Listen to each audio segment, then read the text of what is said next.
La paupérrima influencia ejercida en la educación argentina, tras la caída de Rosas, 1852, infiltró en la patria, falacias que hasta hoy perduran y efectúan daños irreparables. Los ejemplos transmitidos por la Revolución Francesa con su supuesta libertad, fraternidad e igualdad, no pretendía más que estatizar la trilogía masónica de la Santísima Trinidad. Disfrazaron su institución con abundantes mentiras. Decían luchar por obtener supuestamente una nueva forma de vida para los desposeídos, escondiendo en su fondo, no ser una revolución por ellos contra ricos, sino todo lo contrario. Fue realizada para unos pocos ricos frente a la ingenuidad de muchos pobres. El padre Sáenz, conocedor auténtico de su aplicación y resultado, además de entenderlo un producto judaico-masónico, expone su contenido en una conferencia de 13 magistrales capítulos, los cuales por su extensión transmitiremos uno diariamente.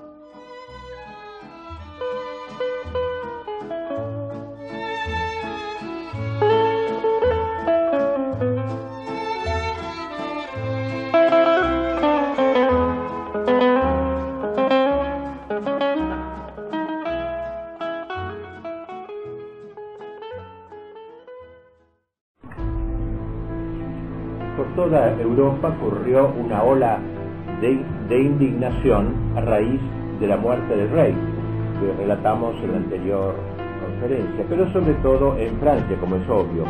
Y para enfrentar el peligro que ello podría acarrear para la causa revolucionaria, la convención, que estaba en el poder ahora, recurrió a las medidas más enérgicas, como la proscripción general de todos los emigrados, y principalmente la creación de un comité de salud pública con el cargo de atender a la seguridad del Estado. Ese comité no retrocedería ante ninguna arbitrariedad. Por un momento se pudo pensar que los girondinos, ese grupo un poco más benévolo, frenarían un tanto el proceso sangriento de la revolución. Pero no hay que olvidar que más allá de los matices, eran también visceralmente revolucionarios. Fueron ellos quienes hablaron de instaurar los llamados batallones de picas. La pica apareció por primera vez en los sucesos de horror de 1789 y desde entonces hizo carrera como hachas para cortar cabezas de la gente. Bueno, ellos propiciaban eso. Son girondinos, digamos así, los que estuvieron, aunque había una cierta moderación comparado con los jacobinos, que sería la línea más extrema, ellos también fueron los que lograron, los girondinos, que se declarase la guerra contra Austria y Rusia, y quienes propusieron el destierro de los sacerdotes refractarios. Sin embargo, dentro de la política tajante de los jacobinos, eran, digamos, más benévolos, y los jacobinos se proponían aniquilar la corte, los girondinos buscaban intimidarla, tratando de que se adhiriese a la revolución, lograr un déspota ilustrado en todo caso. En los días que siguieron a la declaración de guerra, ejercieron nuevas presiones sobre el ya hackeado rey para que aceptara. Gobierne con nosotros, le propusieron. Nosotros vamos a defender la corona, será para ventaja suya. Usted será parte integrante del movimiento revolucionario y podrá encauzarlo según sus deseos. Eso era la propuesta girondina. Luis XVI había respondido, que lo hemos muerto, pero volviendo atrás, respondió que de ninguna manera, que jamás sería el rey de la revolución, jamás pactaría con los revolucionarios. En carta a Dumouriez, que era por aquel entonces ministro de Relaciones Exteriores, le dice Luis: se quiere que transija con el crimen, se me hacen insolentes proposiciones, querrían que las facciones pudiesen glorificarse de verme que me pongo su gorro frigio y fraternizar con los hijos perdidos de una fangosa demagogia. Él no quería estar en esta compañía, ni que la gente pensase que debía su protección y supervivencia al movimiento revolucionario. No se me verá, dijo, buscar protectores entre los que yo haré castigar un día, si las cosas se restablecen. No estaba dispuesto a conservar su corona a cualquier precio, prefería perderla antes que entrar en una transacción de esta índole. Fue su última libertad. Con esto no sería la política de los girondinos la que prevalecería, sino ya la de los jacobinos directamente con la liquidación del rey. Así como al tratar de la revolución cultural, dedicamos algunas reflexiones a sus principales representantes, Rousseau, etc. Así ahora, en esta batalla o en este momento de la revolución, vamos a destacar sus figuras principales. Primero de ellos es Marat, el fanático Marat, uno de los hombres que más influyó en la revolución, el que supo manipularla con la mayor habilidad, porque tenía el instinto demagógico, es decir, el don de adivinar las pasiones populares y el talento de interpretar con astucia las sospechas de la multitud. No en vano se lo llamó el artista de la demagogia. Escritor, agudo y agitador, este hombre tan inteligente como brutal, que integraba el Consejo Supremo de la Nación, inspiraba asco al mismo Robespierre. Para asegurar la tranquilidad pública, confesaba Marat, deberán cortarse 200.000 cabezas. Y decía, un hombre que se muere de hambre tiene derecho a cortarle el cuello a otro hombre y devorarle sus carnes palpitantes. Siempre actuó con sadismo y ferocidad. Yo soy la rabia del pueblo, decía de sí mismo. Era como la rabia encarnada. Fue él quien exhortó a la gente a matar sin más a los traidores que se encontraban en la prisión militar de la abadía, especialmente a los soldados suizos, fieles hasta el fin. A los clérigos y nobles aconsejaba se le debía cortar una oreja y el pulgar derecho para que fueran enseguida reconocidos en todos lados. En su periódico aconsejaba no salir nunca de casa sin un puñal, por si acaso tenía ocasión de toparse con un enemigo del pueblo y así poder matarlo. Lo llamaban el monstruo de París. En 1793 estuvo entre los jefes del grupo revolucionario que descabezó a los girondinos, dando por terminado su intento conciliador. El grupo de jacobinos que lo rodeaban reunía en torno a sí lo peor de la sociedad. ¿Aceptaría Francia ser gobernada por este hombre medio chiflado, que cada día elaboraba listas de proscripciones o que hacía comparecer a los que llamaban sospechosos ante un tribunal revolucionario, mientras el verdugo los esperaba con la guillotina? La gente se sentía desesperada.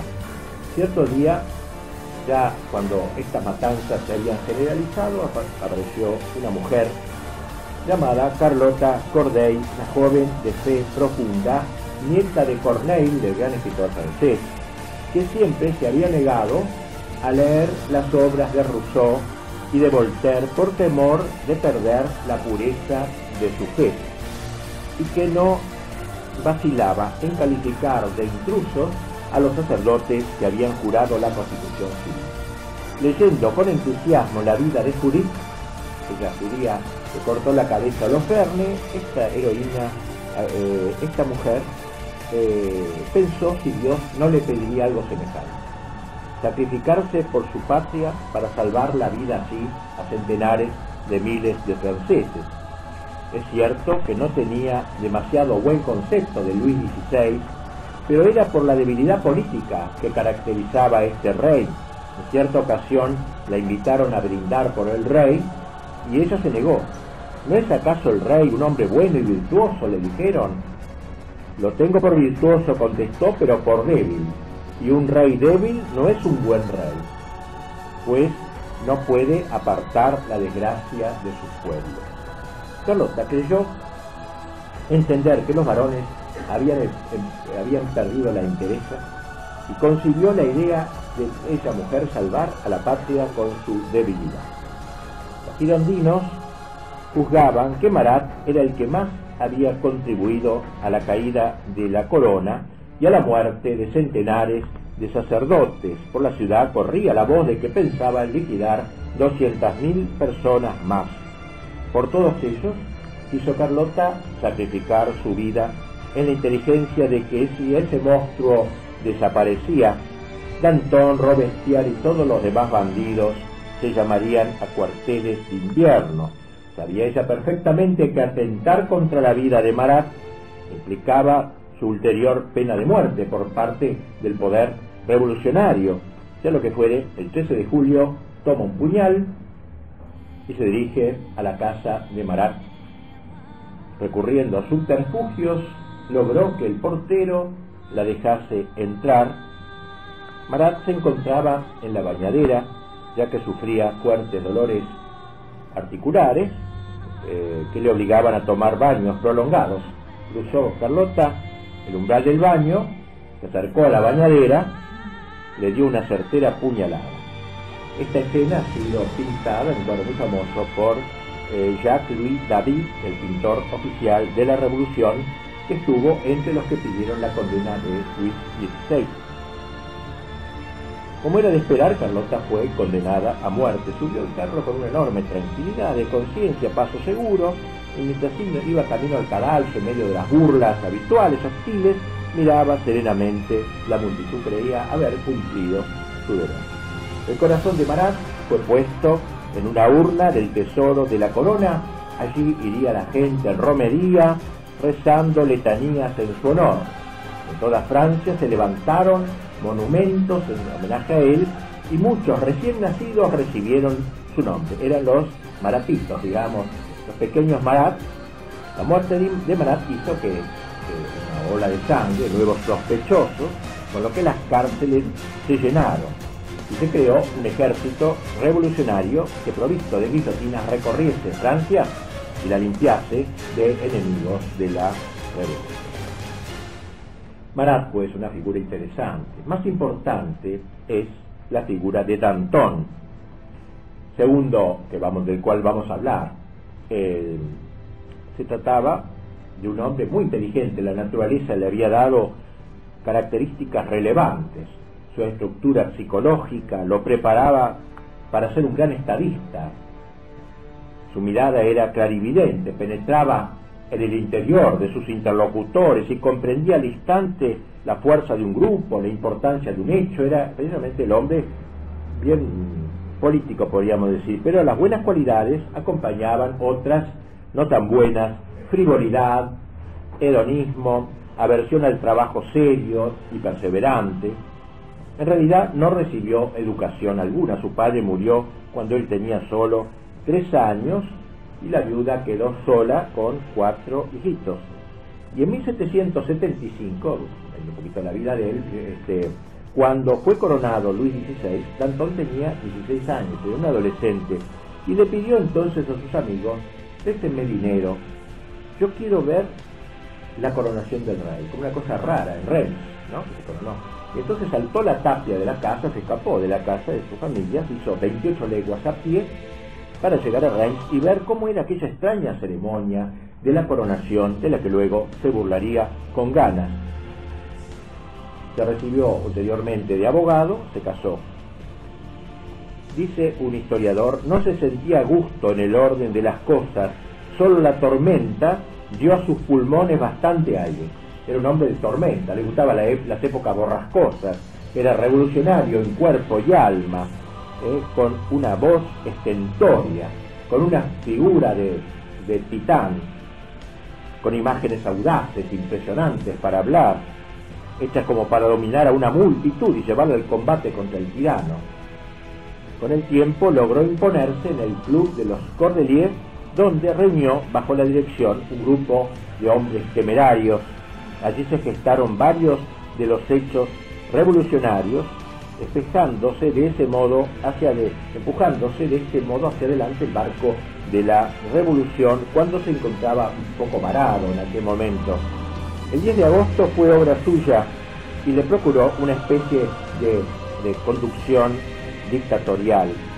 Él era ministro de Justicia pero no era ministro de Justicia en el sentido que actuara en defensa de la ley o de la justicia, era un ministro de la revolución, digamos así. Y a este solo título debía sacrificar todos los otros.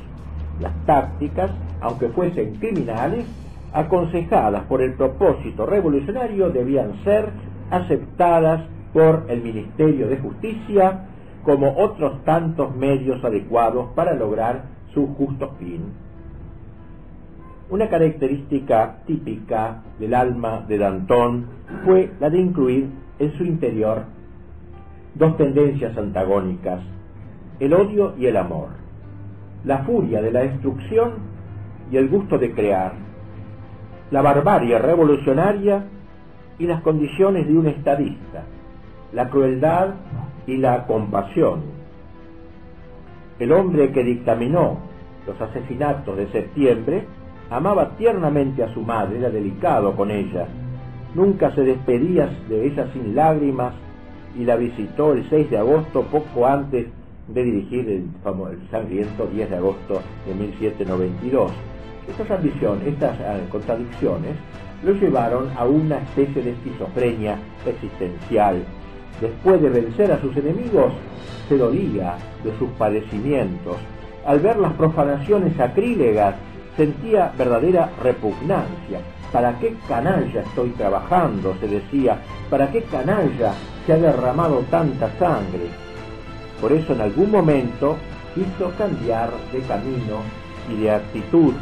Hasta se propuso salvar a la reina cuando ésta se vio amenazada, pero no pudo hacerlo. Incluso pensó en sacar del temple al niño, al delfín ya huérfano, presentarlo al pueblo y comenzar a su lado un gobierno de equidad, de libertad verdadera y de cultura.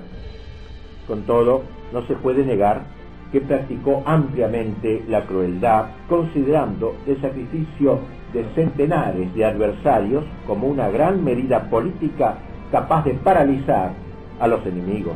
Era, a su juicio, la única manera de doblegar las voluntades y dar alas a la revolución.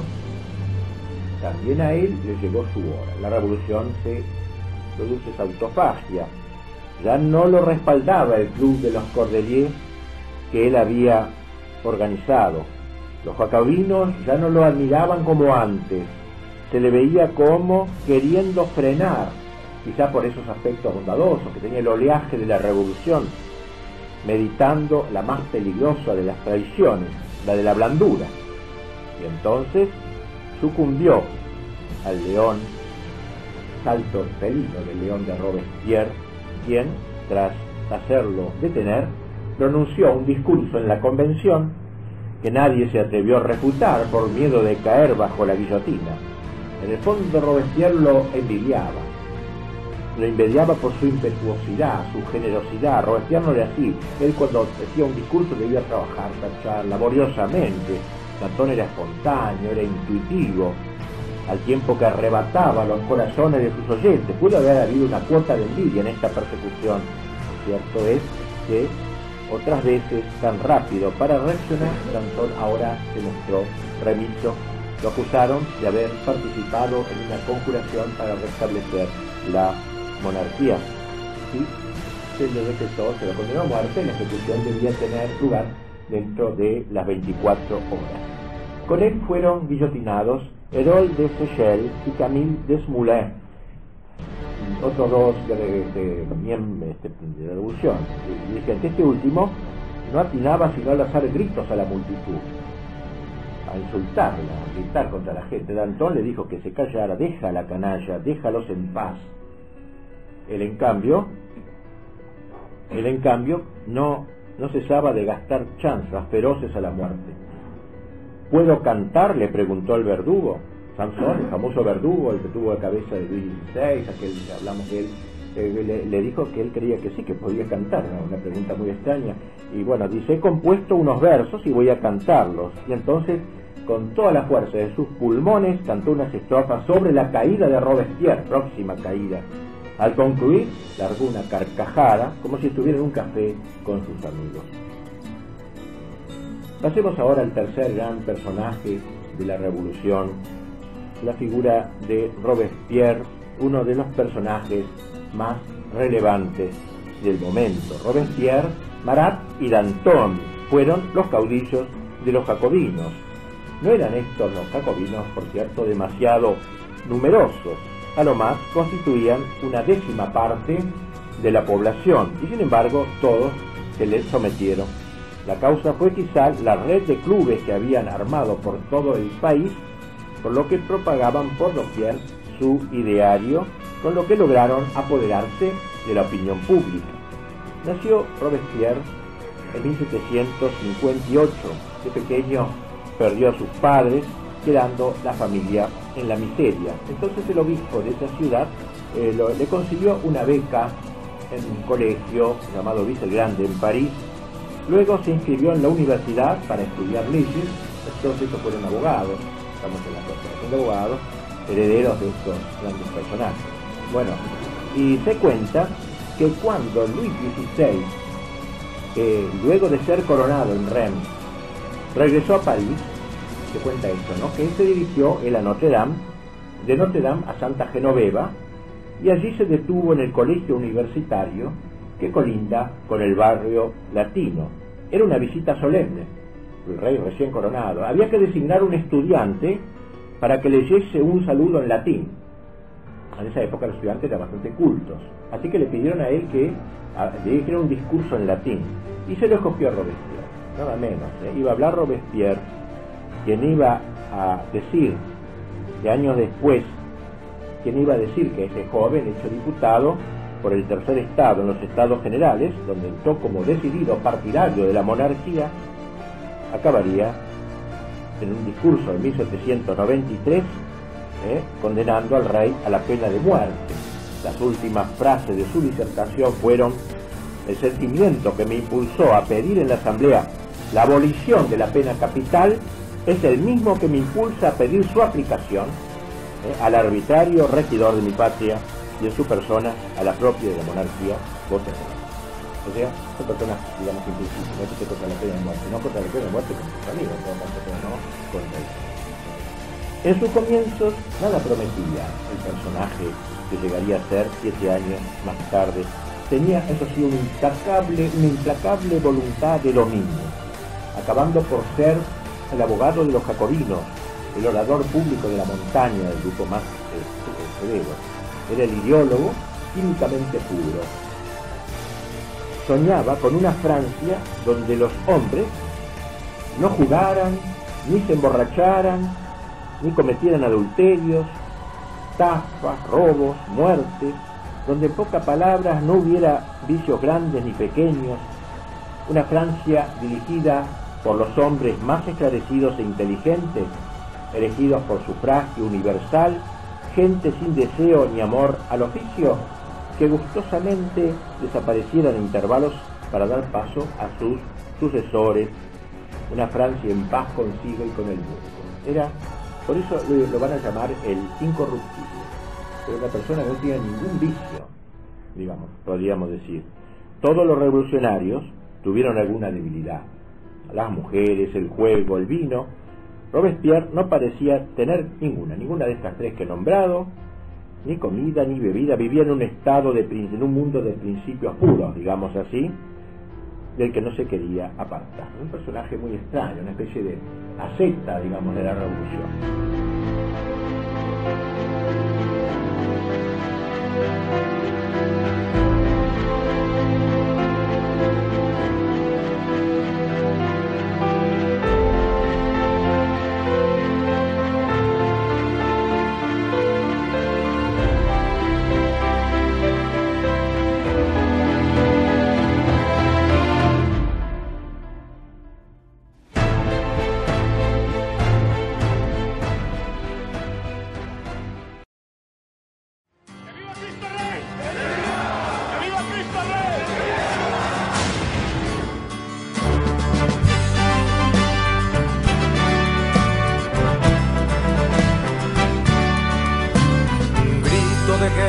Se escucha en la paz de la tierra y en todo lugar. Los prestos guerreros empuñan su espada y se enlistan para pelear. Para eso han sido entrenados El objetivo que diera origen a la puesta en marcha de este blog radio, que llamamos Quijote Siglo XXI, es intentar restaurar la patria, sobre los mismos cimientos que señalaron sus padres fundadores. La religión católica, apostólica y romana y el orden natural, disponiendo con todos sus componentes defenderla por siempre. Así, con esos pilares elementales y necesarios, pretendemos un funcionamiento ideal. Practicando a su vez la filosofía clásica, ejecutando una política auténticamente nacional, con profundo amor fraternal, intentaremos la integración y colaboración de todos sus medios, formalizaremos la unidad de esos principios, con fe, esperanza y caridad para lograr la asistencia de Cristo, Rey de las Naciones. A quien rogamos nos dé la fuerza y voluntad de saber oponernos a todo quien atente contra ello, por desigual que resulte enfrentar este conglomerado de apátridas, cómplices al modernismo ateo, socialismo, progresismo marxista, o como les guste llamarse, pero agregados siempre, a prestarse a la entrega de nuestro suelo al maléfico nuevo orden mundial. Invitamos por eso a todo compatriota de buena fe, valientes amigos, y contactos que nos brinda Internet, integren un frente de lucha, del lugar y posición que deseen, pero distante de la inútil y servil partidocracia, variante vergonzosa, que comúnmente proponen desde hace años y obedecen muchos como lacayos, acabando como responsables de todos robos y entregas consumados contra la nación. No conocemos mayor alegría, no existe más honroso afán que con mis hermanos estar en la línea y juntos la vida entregar a Él que merece la gloria y nos reclutó por amor.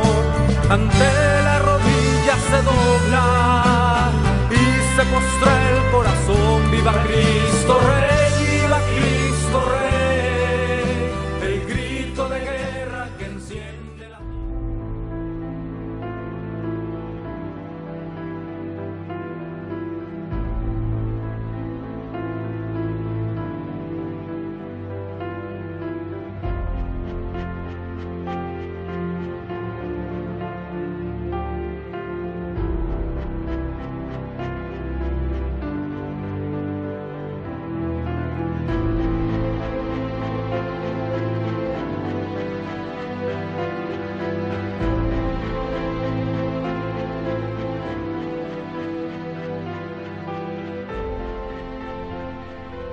Destaca Belloc la determinante influencia de Rousseau sobre Robespierre.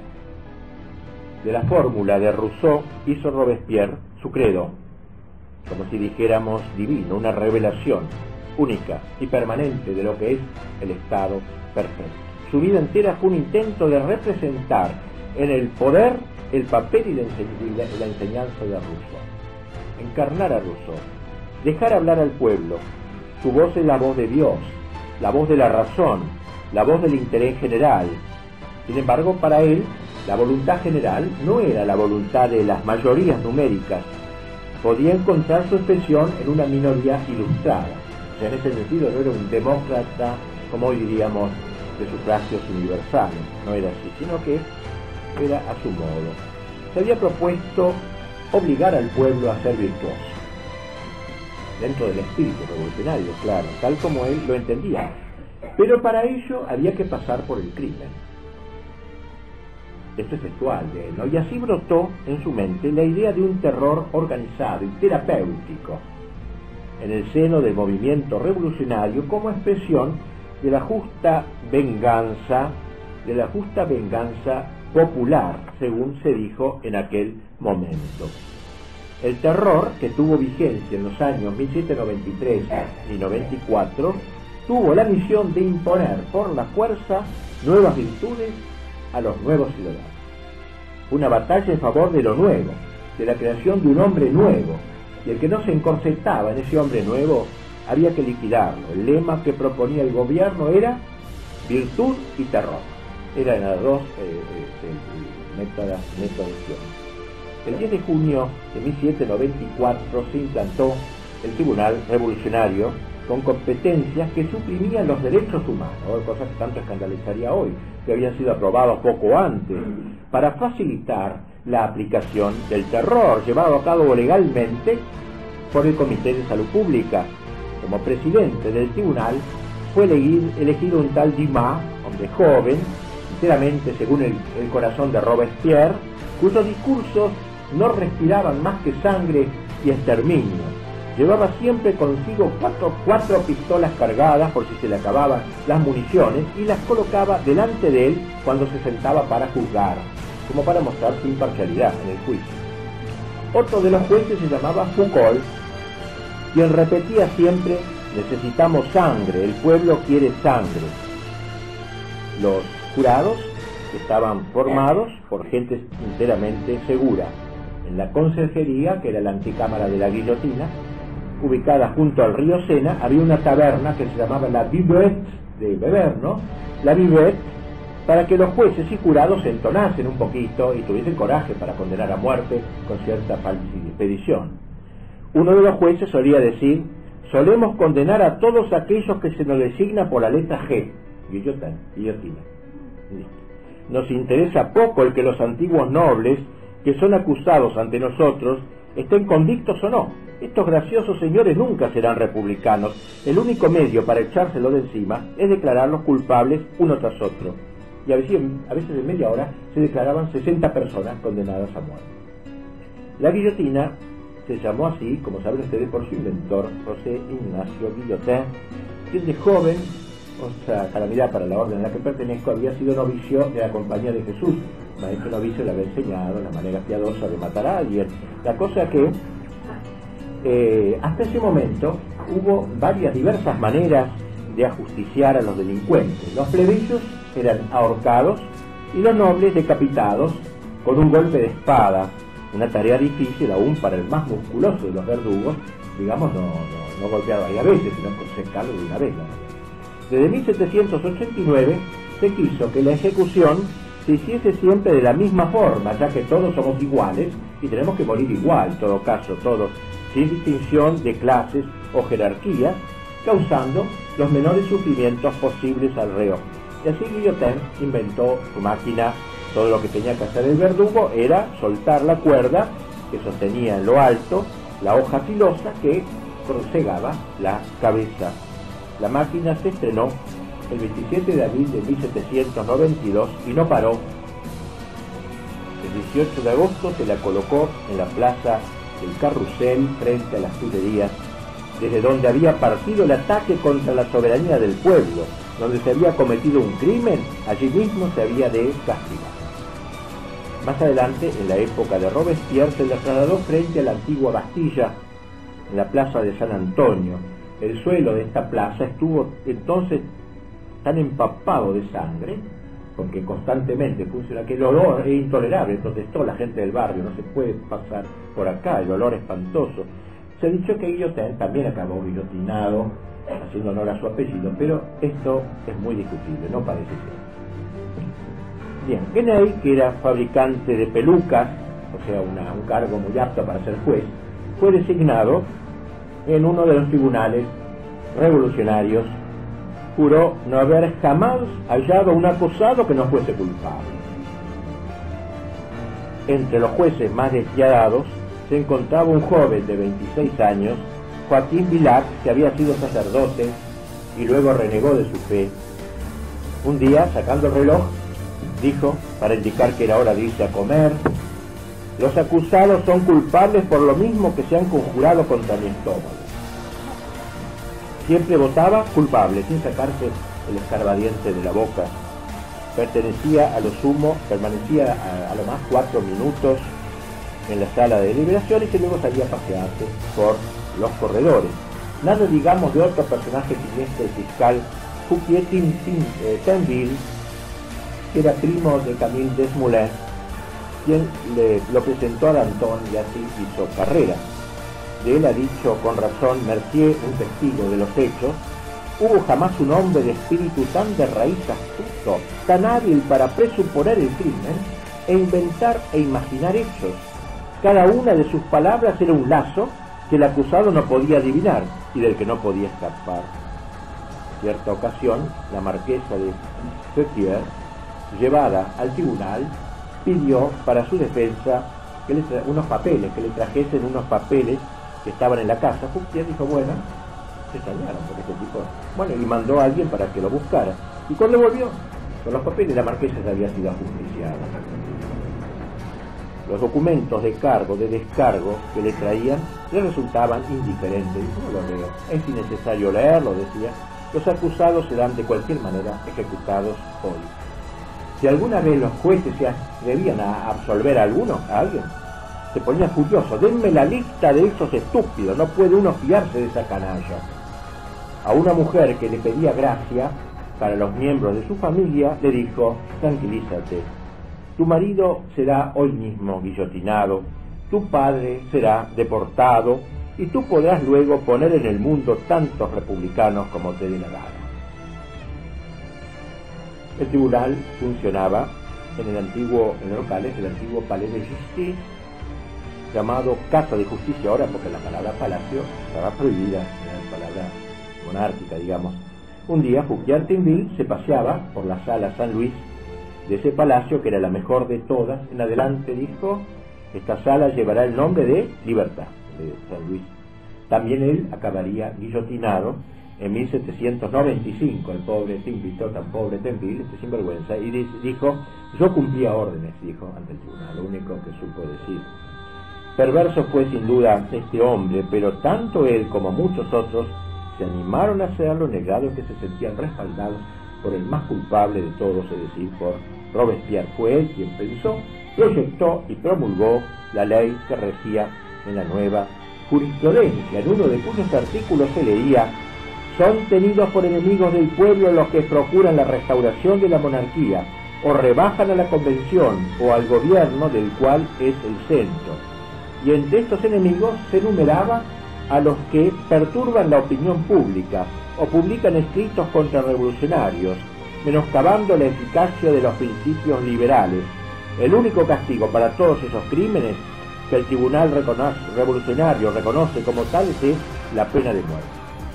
La regla entonces del fallo, ¿no?, resinó la conciencia, se decía, de los jurados, ilustrada por su patriotismo.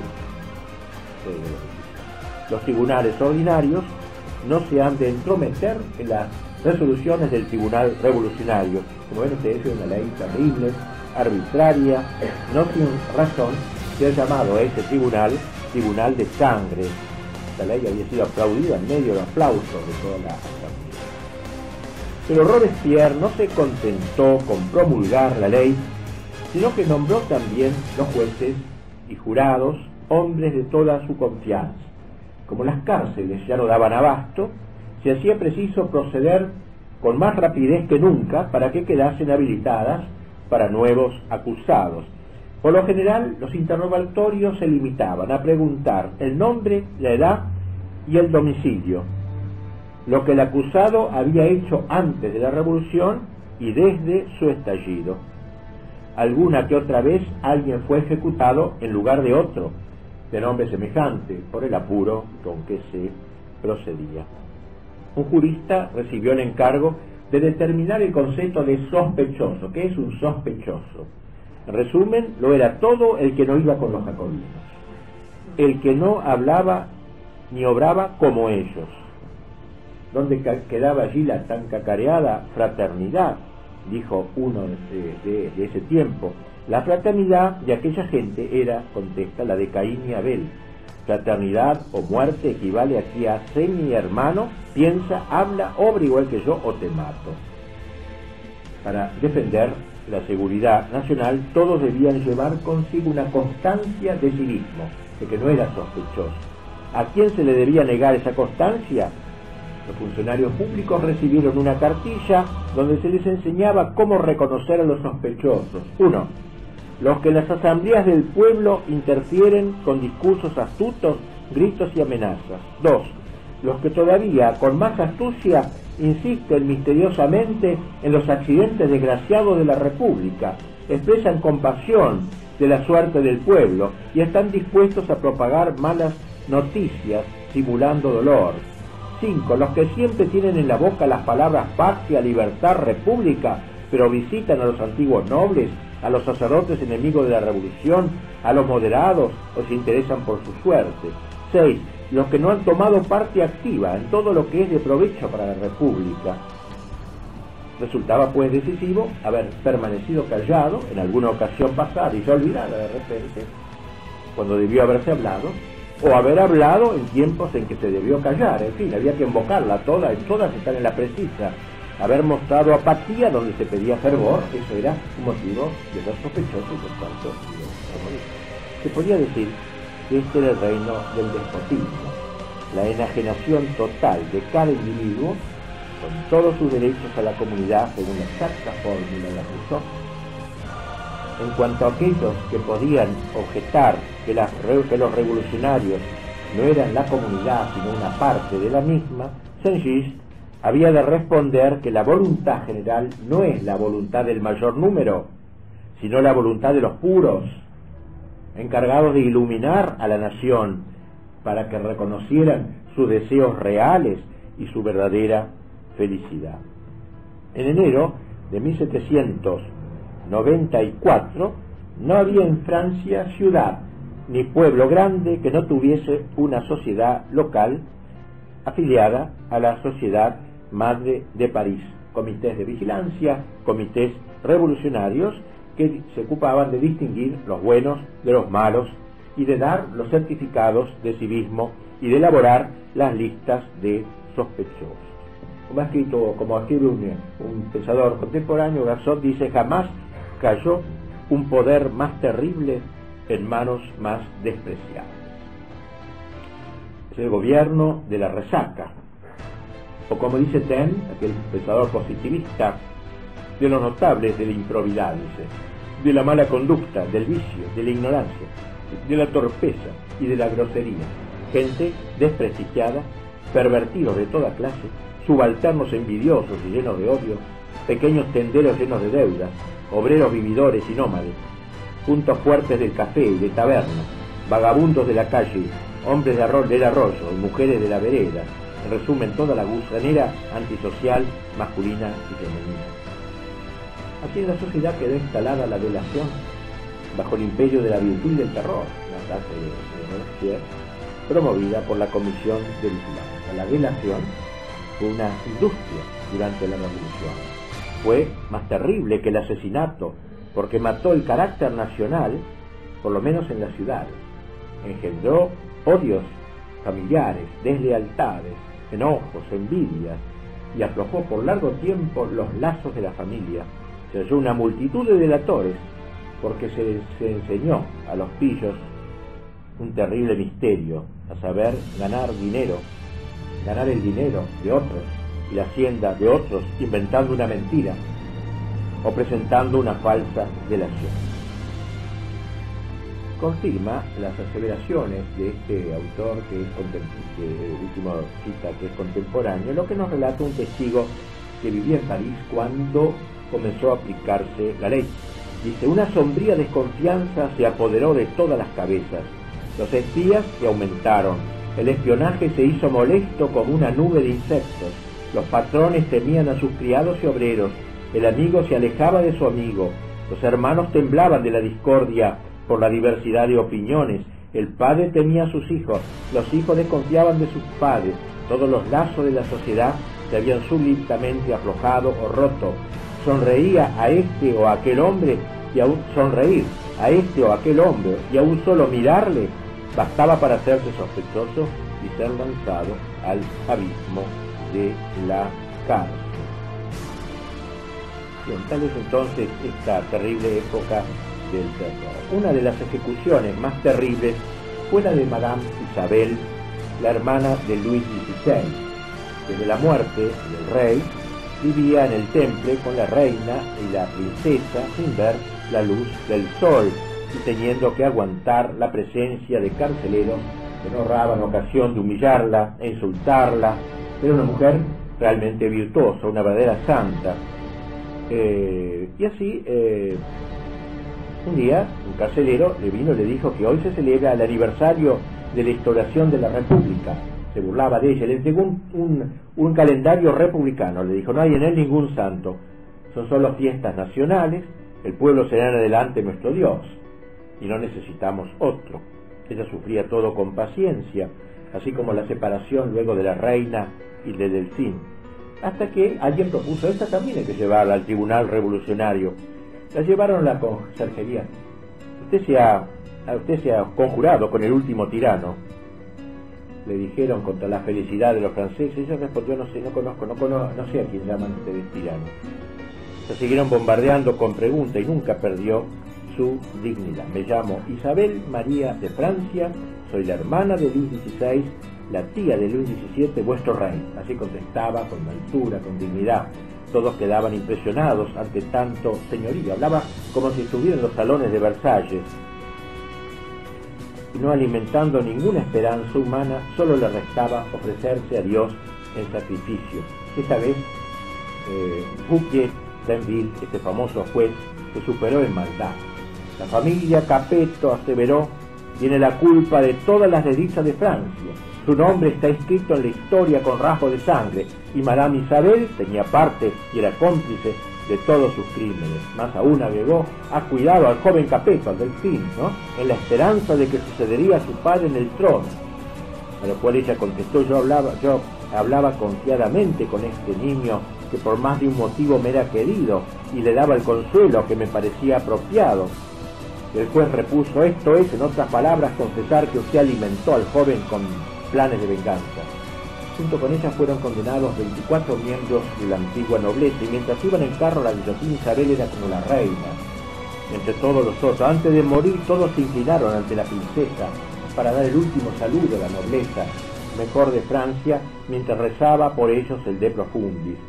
A él le hicieron morir última, ella por crueldad, y así cayó el más hermoso lirio de la familia real en 1794.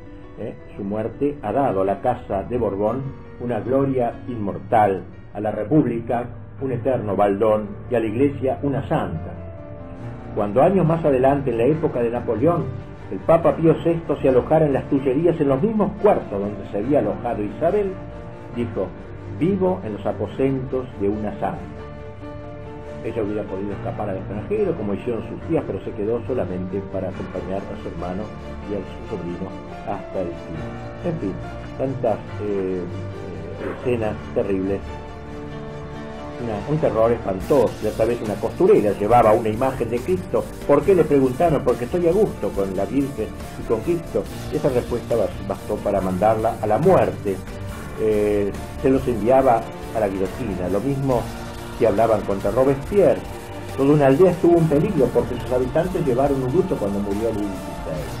Así ya liquidaron todo. Vive le roi, gritaron unos medio borrachos en una taberna. Eso bastó también, porque mandaban espías a las tabernas, porque el vino veritas. O sea, cuando tomaba unos vasitos, vive le roi, otra vez, listo, ese era un enemigo. Las víctimas de la revolución fueron innumerables. La sola guillotina de París hizo rodar 60.000 cabezas.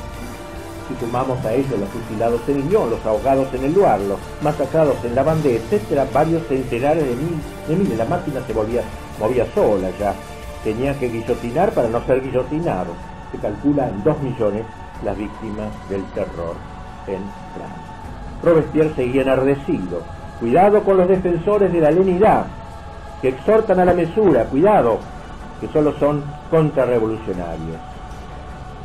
Bien, así que los jacobinos entonces habían instaurado este terror. Entre otros de los que murieron también estuvo la condesa du Barry, que había sido la amante de Luis XV. Tras el fallecimiento de aquel rey se le había dado una casa linda donde ella vivía, bueno, pero odiaba la revolución, y un día le llegó el turno y la llevaron a morir. Una pobre mujer, una castigana, lo que fuera, pero lo llevan a morir, ¿no? Y se cuenta esa escena tan notable, ¿no? Pero estaba con la cabeza, ya le dice al verdugo: solo un minuto, señor verdugo, por Dios, un minuto de vida. La cuchilla cayó sin misericordia. Y así, muchísimos otros. La otra famosa, la mujer de Roland, que había sido ministro, fue la que cuando vio la Estatua de la Libertad junto a la guillotina dijo esa frase tan famosa: oh libertad, cuántos crímenes se cometen en su nombre. Bien, así fue llevado también a la guillotina nada menos que Felipe Egalité, aquel traidor, aquel primo del rey, que había también firmado su pena de muerte. Gracias a Dios, los últimos, a pesar que era jacobino, uno de los jefes, uno de los que sin embargo fue llevado lo declararon girondino, tienen que ver enemigo a los girondinos, pero no importa, cualquier cosa. Y así el duque de Orleans pide un sacerdote, en su último momento se acuerda que sea no juramentado, si no, no lo quería recibir, y así él fue también guillotinado, murió por lo menos en esta forma.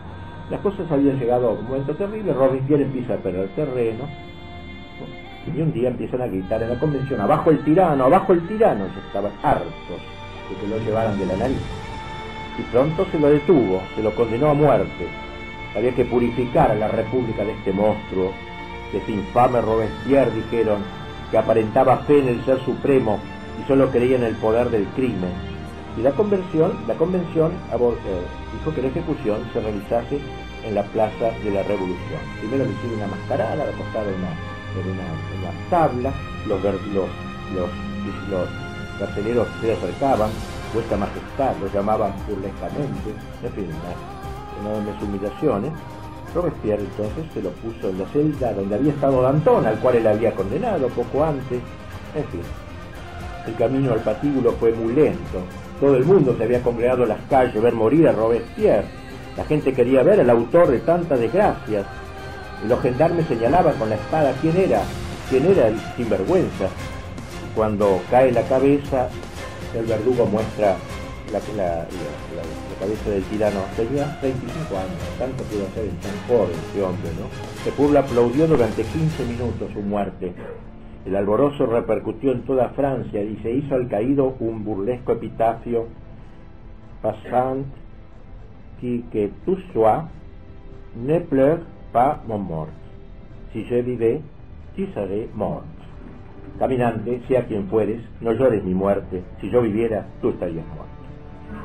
Así acabó este hombre, Robespierre. Bueno, tendría que hablar, pero no tengo tiempo, de un último personaje, Babeuf, que fue como, cuando lo publique el libro estará desarrollado ampliamente, porque es muy interesante, fue como el que insistió más en la igualdad, fue como el fundador del comunismo. Los comunistas lo tienen por su padre principal en la revolución. Toda la Revolución Francesa engendra la Revolución Soviética, pero dentro de la Revolución Francesa el más cercano es él. Hay que liquidar a los opresores, etcétera. Hasta habla igualito, me impresionó, que Gramsci. Obviamente es Gramsci que lo copia él, pero igualito. O sea, no importa, dice que la gente esté toda con nosotros, basta que estén 10 valientes o uno solo, o sea, y esa clase la tiene el mismo Gramsci cuando habla de la revolución cultural. Bueno, no tengo tiempo de tratarlo. Vamos a tratar la otra parte, la segunda parte de lo que pasó con María Antonieta y el Delfín. Nada más que eso. Y después lo del terror la veremos la próxima vez, aunque estaba anunciado para hoy porque... Bueno.